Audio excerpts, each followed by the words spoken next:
ቢዝነሶች ላይ 6 አይነት 10 አይነት ታክስ መደርደር ማለት አይደለም። በኢትዮጵያ የኑሮ ውድነት ከጊዜ ወደ ጊዜ መባባሱን የሚናገሩት ዶክተር ኤርሲዶ በዚህ ኑሮ ውድነት በታክስ ላይ ታክስ መደራረብ ደግሞ ተጨማሪ ችግር ነው ይላሉ። ኢንፍሌሽኑ በጣም ከፍተኛ ነው። ባለፈው 5 እና 6 አመት ለምሳሌ የነዳጅ ዋጋ 5 ፎልድ 6 ፎልድ ነው የጨመረው። የምግብ ዋጋም እንደዛው። ለምሳሌ አንድ ኪሎ ስጋ ዋጋ እንዳየኸው በ5 በ6 አመት ውስጥ ስንት ነው የደረሰው? ከ200 ብር ተነስቶ 2000 ብር 3000 ብር 10 ፎልድ ነው የጨመረው። ኑሮ ውድነቱ ሰምዌር መቆም አለበት። ስለዚህ ኑሮ ውድነቱን ከመሰረቱ ማሻሻል ይፈልጋል። ኑሮ ውድነቱ እንዲህ በተባባሰበት ደግሞ የተለያዩ ታክሶች ማምጣት ደግሞ የበለጠ ያወሳስበዋልና ለስቴቢሊቲም ለሰላምም ጥሩ አይደለም። መንግስት ብዙ ታክስ ከዜጎች ለመሰብሰብ የሚነሳበት አንዱ ምክንያት አላስፈላጊ የኢኮኖሚ እንቅስቃሴ ውስጥ ሲገባ ነው የሚሉት ባለሙያው፣ መፍትሄ መሆን ያለበት ግን ወጪን መቀነስ እንደሆነ ተናግረዋል። መንግስት በመጀመሪያ ወጪውን በጣም መቀነስ አለ። ፋይናንሻል ዲሲፕሊን ያስፈልገዋል መንግስት።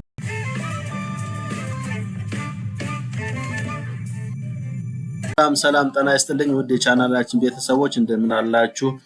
ዛሬ ደግሞ እንግዲህ በአዲስ ፕሮግራም በአዲስ መረጃ ወደ እናንተ መተናል። ዛሬ ላይ ደግሞ ስለ ማክሮ ኢኮኖሚ ማሻሻያ ላይ እንግዲህ የተነሱ ሀሳቦች አሉ። የኢትዮጵያ ብር የመግዛት አቅሙ እንደተዳከመ ሁላችንም የምናየው የምንሰማው መረጃ ነው። እንግዲህ ከአይኤምኤፍ ጋር ኢትዮጵያ እንግዲህ ብድር ከማግኘት ጋር ተያይዞ በአይኤምኤፍ ከሚሰጡ መለኪያ ወይም መስፈርቶች መካከል አንደኛው የገንዘብ ቫልዩን ወይም የሀገሪቱን የብር የመግዛት አቅም ማዳከም ነው። በዚህ ምክንያት የውጭ ኢንቨስትመንት ይገባል ተብሎ ይጠበቃል። የዶላር ክምችት ይኖራል ተብሎ ኤክስፔክት ይደረጋል ማለት ነው። ይህን መሰረት ያደረገ እንግዲህ የማክሮ ኢኮኖሚ ማሻሻያ ኢትዮጵያ ካደረገች እንግዲህ አመት አለፋት። በዚህ ማሻሻያ እንኳንስ ኢንቨስተር ሊመጣ ያሉትም ኢንቨስተሮች ፋብሪካ ኢንዱስትሪዎቻቸውን ወደ መዝጋት እየተቃረቡ ነው። ይሄ ደግሞ አንዱ ምክንያት ደግሞ የታክስ መደራረብ ወይም የኤክሳይዝ ታክስ፣ የዲቪደንድ ታክስ፣ የትርፍ ታክስ፣ የቫት በአጠቃላይ አንድ ድርጅት በድርጅቱ በሚሰራቸው ስራዎች ውስጥ ከ70% በላይ ታክስ እንዲከፍል ያደርገዋል ማለት ነው። በዚህም ትርፋማ ሆኖ የስራ ዕድል ፈጥሮ ሌሎችን ተቋማትን ፈጥሮ ለመሄድ እጅግ አስቸጋሪና አዳጋች ሆኗል ማለት ነው። የዶላርን ሁኔታ በተመለከተ ከጅምሩ ጀምሮ በምን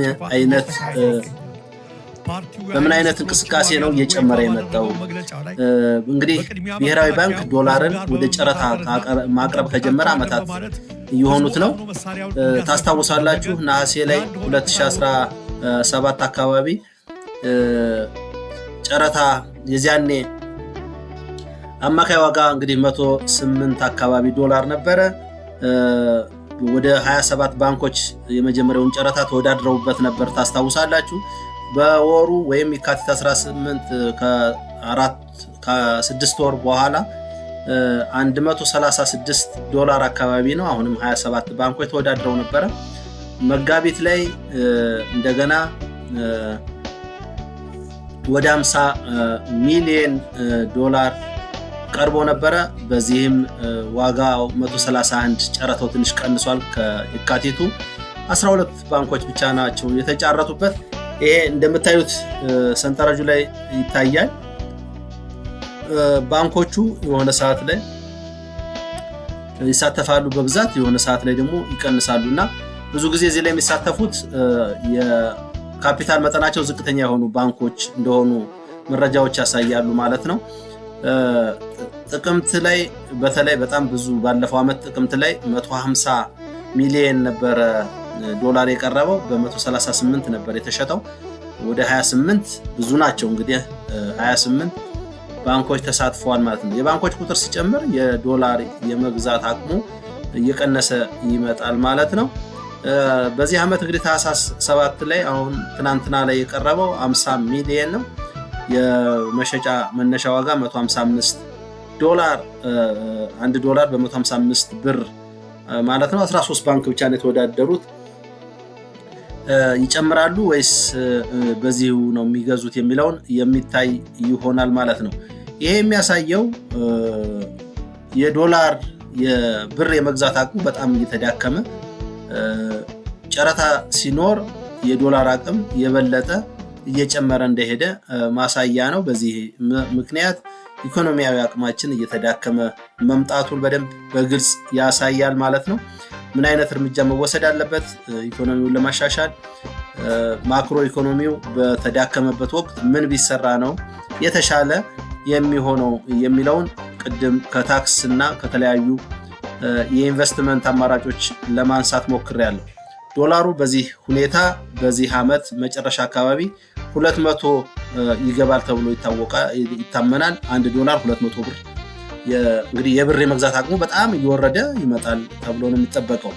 ይሄ ደግሞ የብር የመግዛት አቅም ሊጨምር የሚችለው የኢንቨስትመንት አቅማችን የውጭ ከረንሲ ወይም የውጭ ኤክስፖርት የምናደርገው ነገር የሚጨምር ከሆነ ነው። አሁን ኤክስፖርት በጣም ቀንሷል ይታወቃል።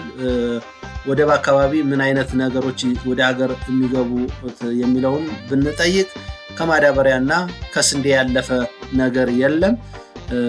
ኢንዱስትሪዎች እየተስፋፉ አይደለም። ያሉት ኢንዱስትሪዎች ራሳቸውን ማቋቋም እያቃታቸው ነውና ዶላር በዚህ ልክ ከቀጠለ የማህበረሰቡ የኑሮ አቅም እንዲሁም የኢንዱስትሪዎች ገበያውን ተቋቁመው የዓለም ዋጋን ተወዳዳሪ ሆነው ለመቀጠል እጅግ አዳጋች እንደሚሆንባቸው የሚያመለክቱ ነገሮች አሉ። በመንግስት በኩል ግን እያንዳንዱን ነገር አልሰማም የሚል አይነት ነገር ይመስላል። ምን እናያለን ወደፊት? እንግዲህ የሚታየው ውጤት አሁንም እያሳየ ነው። ብዙ ድርጅቶች ከገበያ ውጭ ሆነዋል። ብዙ ስራ አጦች እየተፈጠሩ ነው።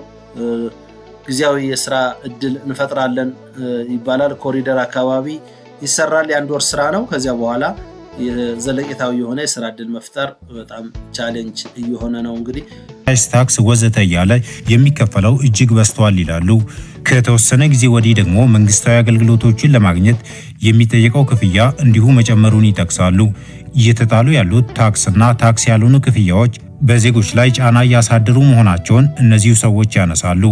መንግስት በበኩሉ በኢትዮጵያ የሚሰበሰበው ታክስ ከጎረቤት ሀገራት አንጻር እንኳን ዝቅተኛ እንደሆነ በመጥቀስ የታክስ መሰረቱን ማስፋት ግድ እንደሆነ ይናገራል። በበቂ መጠን ከዜጎች ታክስ ካልሰበሰበ የልማት ስራዎችን መስራት እንደሚያስቸግረውም ያክላል። በማህበረሰብ ደህንነትና ጤና ላይ የሚሰሩት ዶክተር ኤርሲዶ ለንደቦ ግን ለአንድ ሀገር ልማት የሚያመጣው አነስተኛ ታክስ ከዜጎች የሚሰበስብ ስርዓት ነው ይላሉ። የታክስ መሰረትን ማስፋትና በአንድ ሰው ላይ ተደራራቢ ታክሶችን መጣል በጣም የተለያዩ ሀሳቦች ናቸው ሲሉም ያክላሉ።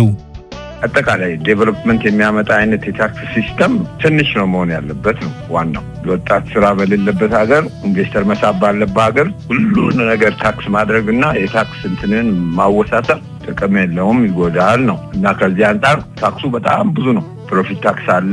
ከዛ ካምፓኒ አቋቁመ ትርፍ ስትወስድ እንደገና ዲቪደንድ ታክስ አለ። ድሮ 10 ነበር፣ እሱም 15 ሆኗል። ቫት አለ፣ ኤክሳይዝ አለ። በጣም ብዙ ነው የታክሱ አይነት። የታክስ ቤዝ ማስፋት ማለትና ታክሱን በጣም ብዙ ማድረግ ማለት የተለያዩ ነገሮች። የታክስ ቤዝ ማስፋት ማለት ሁሉም ታክስ እንዲከፍል ማድረግ ማለት፣ እሱ ደግሞ ትንሽ ታክሶች ብዙ ቦታ ማድረግ ነው እንጂ አንድ ድርጅት ላይ፣ አንድ ካምፓኒ ላይ፣ አንድ ቢዝነሶች ላይ 6 አይነት 10 አይነት ታክስ መደርደር ማለት አይደለም። በኢትዮጵያ የኑሮ ውድነት ከጊዜ ወደ ጊዜ መባባሱን የሚናገሩት ዶክተር ኤርሲዶ በዚህ ኑሮ ውድነት በታክስ ላይ ታክስ መደራረብ ደግሞ ተጨማሪ ችግር ነው ይላሉ።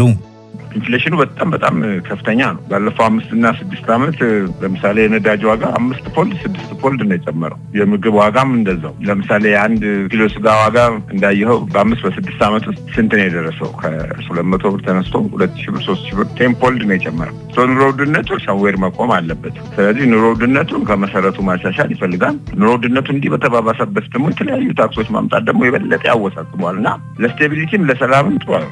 መንግስት ብዙ ታክስ ከዜጎች ለመሰብሰብ የሚነሳበት አንዱ ምክንያት አላስፈላጊ የኢኮኖሚ እንቅስቃሴ ውስጥ ሲገባ ነው የሚሉት ባለሙያው፣ መፍትሄ መሆን ያለበት ግን ወጪን መቀነስ እንደሆነ ተናግረዋል። መንግስት በመጀመሪያ ወጪውን በጣም መቀነስ አለበት። ፋይናንሻል ዲሲፕሊን ያስፈልገዋል።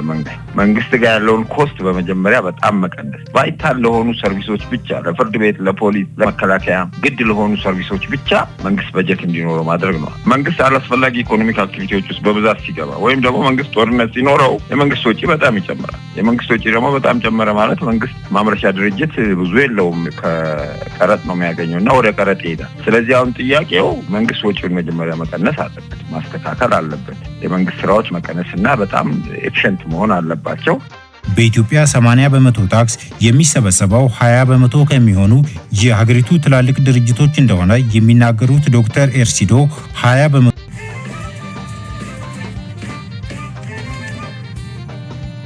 በፕሮግራማቸው መሰረት በታህሳስም ጥር ላይም ቀጣይ በ2018 7 ሚሊዮን በየወሩ ለማቅረብ ታስቧል። በየ15 ቀኑም በየወሩም ፕሮግራም አላቸው። እንግዲህ የዶላር ገዢዎች ባንኮቹ በምን መልኩ ይጫረታሉ የሚለውን ወደፊት የምናየው ይሆናል ማለት ነው። በዚህ ልክ እንግዲህ የዶላር የመሸጫ ዋጋ ወይም የባንኮች ፍላጎት በዚህ ልክ እንደቀጠለ ነው። ምናልባት ከዚህ ጋር ተያይዞ ለምንድን ነው የብር መዳከም የተፈለገበት? ብር ሲዳከም የኢንቨስትመንት አቅሙ የተሻለ ሲሆን ከውጭ የሚገቡ ኢንቨስተሮች በርካሽ ርካሽ የሚለው ባንጠቀምበትም በተሻለ ዋጋ የሰው ጉልበት ወይም ሰራተኛ የማግኘት አቅም ይኖራቸዋል ተብሎ ስለሚታሰብ ኢንቨስትመንቱን ያሳድገዋል ተብሎ ይጠበቅ ነበርና በኢትዮጵያ ግን እየሆነ ያለው ኢንዱስትሪዎችን በማስፋፋት የታክስ ክፍያዎቻችን ሰፋ ከማድረግ ይልቅ ኢንዱስትሪዎች ላይ የሙጥኝ በማለት ወይም ኢንዱስትሪዎቹን በማዳከም ተደራራቢ ታክስ በማድረግ እንዲጠፉ የማድረግ ስራ እየተሰራ ነውና ምን አይነት ዘለቄታ ያመጣል የሚለውን ወደፊት የምናየው ይሆናል ማለት ነው። አጠቃላይ የታክስ ሂደቱ እጅግ ከባድ፣ ከብዙዎች ይልቅ ጥቂት ካምፓኒዎችን በጣም የሚጎዳ፣ እንግዲህ ቅድም እንደነገርኳችሁ ኤክሳይዝ ታክስ አለ፣ የመደበኛ የግብር ታክስ አለ ወይም ግብር፣ የትርፍ ግብር አለ፣ ቫት አለ፣ ዊዝሆልዲንግ፣ ብዙ ነገር አንድን ካምፓኒ የሚያንቀሳቅስ ሆኖ አልተገኘም። ደግሞ ከቅርብ ጊዜ ወዲህ የመጣው ደግሞ አንደኛው ችግር በየ3 ወሩ የትርፍ ግብር ወይም በየ3 ወሩ ግብር ማቅረብ እንዲቻል፣ ትርፍ ካላሳዩ ደግሞ ከባለፈው ዓመት አንጻር በ2.5% እየተሰላ መክፈል አለባቸው የሚል እንግዲህ መንግስት አምጥቷል።